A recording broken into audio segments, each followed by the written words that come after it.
የንዋይ ደበበ ድምጽ የንዋይ ደበበን የድምጽ አወጣጥ ቴክኒክና ገለጻ በዋና ዋና ልኬቶች ብቻ በሙያዊ መንገድ ለመፈተሽ ቅድሚያ የአንድን ድምጻዊ ድምጽ ጠንካራ ጎኖች፣ ድክመቶችና ልዩ ባህሪያት መሄስ የሚያስችሉ የጣዕም መለኪያዎችን መገንዘብ ያስፈልጋል። ስለሆነም መሰረታዊ የሚባሉትን ሙዚቃዊ መለኪያዎች ከአጭር መግለጫዎች እና ከንዋይ ድምጽ ጋር በማነጻጸር እናያለን። በቅድሚያ ለዚህ አጭር ሙያዊ እይታ የተባበሩንን በዙሪያችን ያሉ ሁሉንም የሙዚቃ ባለሙያዎች ማመስገን እንወዳለን። መለኪያዎቹን ከጥቂት ሙያዊ ማብራሪያ ጋር ሰጥተን የንዋይን ውብ ድምጽ ከነዚህ የጣዕም መለኪያዎች አንጻር እንድንፈትሽ የባለሙያዎቹ ድጋፍ በአያሌው አግዞናልና ከመቀመጫችን ተነስተን አክብረናል። እነዚህን ያገዙንን ሙዚቀኞች በስም ጠርተን ዕውቅና ብንሰጥ ደስ ባለን። ነገር ግን የእኛ ሀገር የሂስ ባህል አድናቆትን ብቻ ስለሚያስተናግድና ለአሉታዊ ትችት ቦታ ስለማይሰጥ ስማችን ተጠቅሶ ከማንም መቀያየም አንፈልግም፣ ስማችን ይቆይ ስላሉን ምስጋናውን አድርሰን ስማቸውን ግን አክብረን በምስጢር ጠብቀናል። ለነገሩ ይህ ቅን ሙዚቃ የተሰኘው የኛ ቻናል ለብዙ አድናቆትና ለጥቂት ህጸጾች ብቻ ስለሆነ ቦታ የሚሰጠው ስማቸውን ቢጠቀስ ቢያስመሰግናቸው እንጂ አያስወቅሳቸውም። ቢሆንም ለኛ ያልነገሩን ሌሎች ተጨማሪ ምክንያቶች ሊኖሯቸው ስለሚችል ምስጢራቸውን ጠብቀናል። ወደ ጣዕም መለኪያዎቹ እንለፍ። የድምጽ እርከን የድምጽ እርከን ወይም ቮካል ሬንጅ የምንለው በአጭሩ አንድ ድምጻዊ ከዝቅተኛው ድምጽ ወፍራም እስከ ከፍተኛው ቀጭን ድምጽ ድረስ ያለውን ወሰን ሲሆን ይህም እርከን ድምጻዊው ዘና ብሎ መጫወት የሚችላቸው ድምጾችን ያመላክታል። በዚህ መሰረት የንዋይን የድምጽ እርከን በተለያዩ ዘመናት ከተጫወታቸው ሁለት ሙዚቃዎች አንጻር እነርሱን በናሙናነት ወስደን ስንለካው የወንድ ቀጭን ድምጽ ወይም ቴነር የሚባለው ወሰን ላይ ይወሰናል ማለት ነው። ንዋይ ድምጹ የወንድ ቀጭን ድምጽ ስለመሆኑ ራሱም ሆነ የታንጎ ሙዚቃ ቤት ባለቤት በሰጡት ቃለ መጠይቅ ተናግረዋል። ሲኒማ ራስ ቲያትር ቤት በሚሰራበት ወቅት ዜማውን ከግጥም ደርሶ በክራር በማጀብ በካሴት ቀርጾ አሳታሚ ሙዚቃ ቤት ጋር ይዞ በመሄድ እንዲያሳትሙለት ሲጠይቅ ብዙዎቹ ሙዚቃ አሳታሚዎች አናትምም ብለው የሚመልሱት ድምጽህ ቀጭን ነው በሚል እንደነበር ተናግሯል። እኛም በተለያየ ዘመናት የተጫወታቸውን የንዋይን ዘፈኖች በናሙናነት ወስደን በፒያኖ ቁልፎች ስንለካው ንዋይ ብዙ ጊዜ ዘና ብሎ የሚዘፍንበት የድምጽ ወሰን የወንድ ቀጭን ድምጽ ወይም ቴነር ነው። ቴነር የሚባለው የወንድ ቀጭን ድምጽ የፒያኖ ቁልፍ ላይ ከመካከለኛው ሲ ወይም ሚድል ሲ በታች ካለው C3 ከሚባለው እስከ C5 የሚባለው ድረስ ያለው ይሆናል። ይህ ወሰን ግን አንዳንዴ እንደ ዘፈኑ አይነት ወደ ታችም ሆነ ወደ ላይ ትንሽ ከፍም ዝቅም ሊል ይችላል። ንዋይ በዚህ ረገድ የተወሰኑ ዘፈኖቹ ከነዚህ ወሰኖች ጥቂት ወጣ ይላል። ቴነር ድምጽ ያላቸው ሙዚቀኞች ወፍራም ድምጽ ካላቸው በተሻለ ዜማን ማሽሞንሞንና መቀለጽ ይቻላቸዋል። ይህም እንደ አማርኛ፣ ህንድኛና አረብኛ አይነት ዜማዎች የተመቸ ድምጽ ነው። በዚህ ረገድ ንዋይ ዜማን እንደ ልቡ ለመግለጽ ድምጹ የተመቸ ስለሆነ ነው ሲያቀነቅን ነፍሳችን ከስጋችን እስከሚላቀቅ ድረስ የምንሰማው። አንድ ወዳጄ እንዲያውም የንዋይን ዘፈኖች ስሰማ መቅኔ ድረስ ይሰማኛል ይለኛል። እውነቱን ነው። በዚህ ላይ ለግንዛቤ ያህል ለማንሳት ባለሙያዎቹ እንደሚሉት በዋናነት የሰው ልጅ ድምጽ እርከኖች 6 ሲሆኑ እነርሱም ሶፕራኖ የሴት በጣም ቀጭን ድምጽ፣ ሜዞ ሶፕራኖ የሴት ቀጭን ድምጽ፣ አልቶ የሴት ወፍራም ድምጽ፣ ቴነር የወንድ ቀጭን ድምጽ፣ ባሪቶን የወንድ ወፍራም ድምጽ እና ቤዝ የወንድ በጣም ወፍራም ድምጽ ናቸው።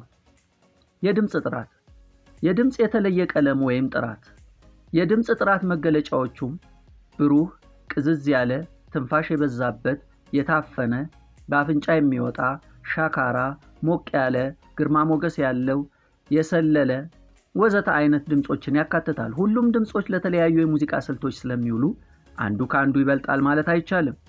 በተፈጥሮ የተሰጠውን ድምጽ ከተስማማው ስልት ጋር አቀናጅቶ መስፈን ብቻ ነው የሚያስፈልገው። የንዋይ ድምጽ ብሩህ ነው።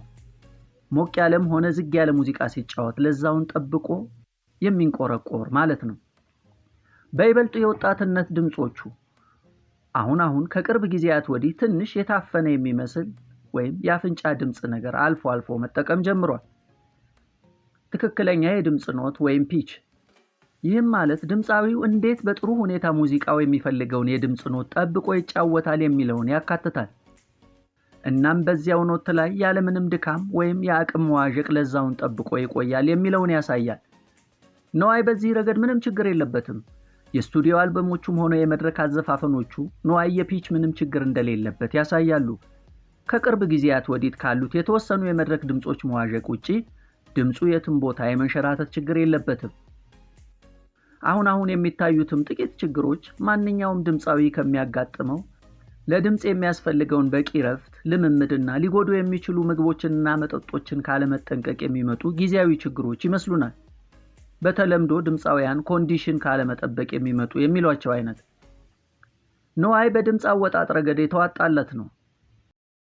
ለዚህ የሰሜን አሜሪካን የመድረክ ዝግጅቶቹን ማየት ብቻ በቂ ነው። ለነገሩ የነዋይንና በእርሱ ዘመን የነበሩ ድምጻውያንን በድምጽ ረገድ ማን ያማቸዋል?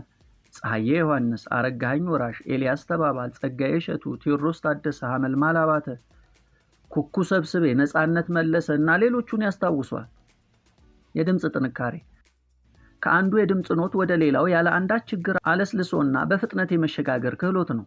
ውስብስብ የዜማ ሐረጋትን በቀላሉ ለአድማጭ ሳይጎረብጥ መዝፈን ማለት ነው። የተለያዩ የድምጽ አወጣጦችን ቀላቅሎ ለዜማው የሚመጥነውን አይነት አወጣጥ በመጠቀም መዝፈን ማለት ነው።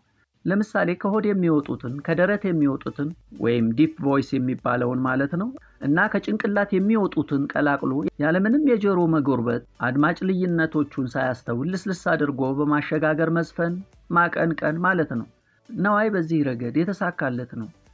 የድምጽ አወጣጥ ጉልበት ድምጽን ዘለግ አድርገው ሳያወጡ ወይም ሳይጮሁ በአግባቡ በሚሰማ ድምጽ የድምጽ ርቀቱን መሸፈን ነው። ይህም ደግሞ ሪዞናንስ እና የትንፋሽ ቁጥጥርን ይመለከታል።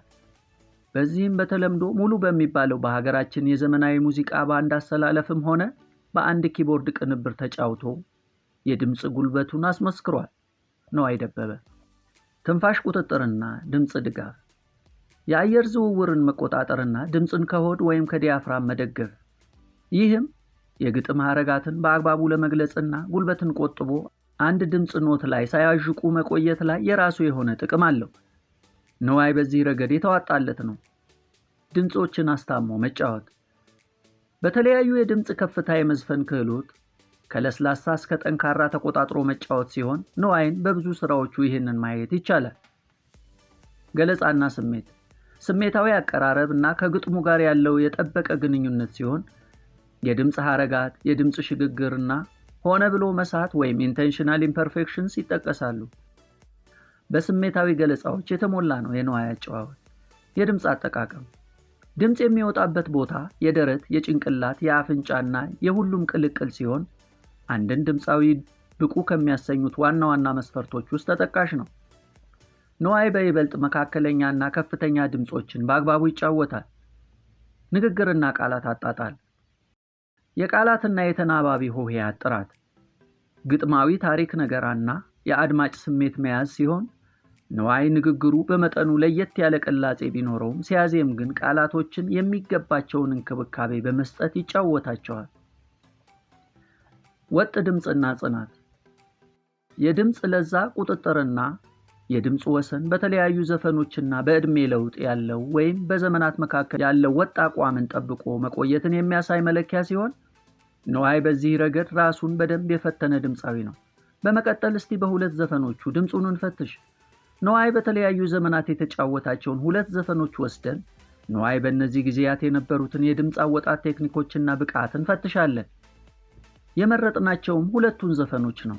የመጀመሪያው ዘፈን በ1977 ዓ.ም የወጣው እሸት በላሁ እንጂ ሲሆን ሁለተኛው ደግሞ የመጨረሻው አልበሙ ላይ ያካተተውና በ1995 ዓ.ም የወጣው አሜን የሚለው ዘፈን ናቸው።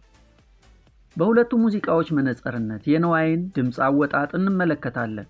በሁለቱ ሙዚቃዎች መሃል የ18 ዓመታት ልዩነት እንዳለ ልብ ይበሉ። የአንድ ጎረምሳ ዕድሜ ማለት ነው።